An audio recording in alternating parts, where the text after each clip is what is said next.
আসসালামু আলাইকুম। ছোট্ট মাথায় ছোট্ট ব্রেনটে একটা চিন্তা বের হয়েছে অনেক বড়।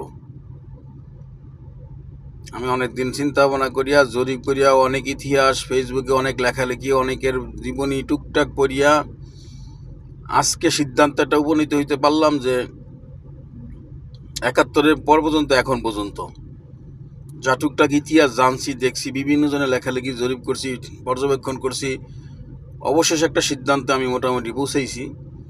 এটা হলো এই সিদ্ধান্ত, মানুষটা কিন্তু ছোট, বুদ্ধিটাও ছোট, কিন্তু এটা একটা সময় কাজে লাগবে। আল্লাহ নাও করুক যেন এরকম না হয়। বর্তমান বিএনপি সরকার যদি কোনো রকম ফল করে, এই সরকার যদি রাষ্ট্র পরিচালনা করতে যদি ব্যর্থ হয়, তাহলে এই বাংলাদেশের পরিস্থিতি যে কত বড় ভয়াবহ অবস্থান হইব, এটা বর্তমান যুগ বর্তমান প্রজন্মের যারা এরা এরা মানে চিন্তাই করতে পারবে না। এটার পরিধি কত বড় হইব, এর বিপদ যে কত ভয়ানক হইব, এটা চিন্তাই করতে পারবে না। পরের প্রজন্ম এই প্রজন্মকে বড় অভিশাপ করব। এই প্রজন্ম যখন মরিয়া যাইব, পরের যে প্রজন্ম আসবে তারা অভিশাপ করবে, তাদের কবরস্থানে কবরে ঝাড়ু দিয়ে ফিরাইব। এরকম পরিস্থিতি হইব যদি বিএনপি কোনো রকম কোনোভাবে যদি এই সরকার যদি ব্যর্থ হয় রাষ্ট্র পরিচালনা করতে, তাহলে বাংলাদেশের পরিস্থিতি এত ভয়াবহ হইব। অবশ্যই আপনারা সারা বিশ্বে দেখতেছেন, পাশের রাষ্ট্রে আপনি দেখেন কীরকম নির্যাতন। এর চাইতে ভয়াবহ নির্যাতন হবে বাংলাদেশের। ব্রিটিশরা তো ভারতবর্ষকে শাসন করছে 200 বছর।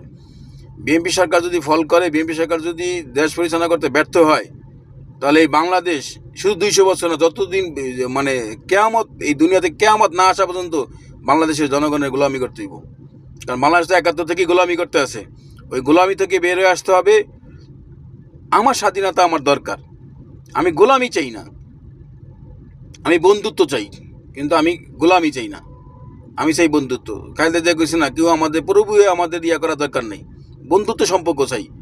কিন্তু কেউ প্রভু হইতে না চায়, আমাদের উপরে শাসন করতে না চায়।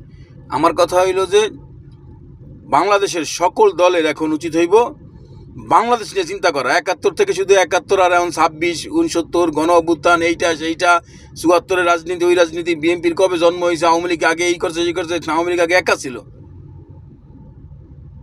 এরপরে এই দল, এরপরে আইসে এই বাল চলে, মানে এই বক্কর চক্কর এটি বাদ দিয়া বাংলাদেশকে কিভাবে এখন বিশ্বের মুখে দাঁড় করানো যায়, এটা হইলো চিন্তা করতে হইব। গোলামি করলে কয়েকজনের স্বার্থ হাসিল হইব, কিন্তু আপনাদেরকে এক সময় ধরবো, ধাপে ধাপে ধরবো। বিশ্বের দিকে তাকিয়ে দেখেন না, কিন্তু বিএনপিকে কোনোভাবেই রাষ্ট্র পরিচালনায় ব্যর্থ হওয়া যাইব না। ব্যর্থ হইলেই বাংলাদেশের অবস্থা খারাপ।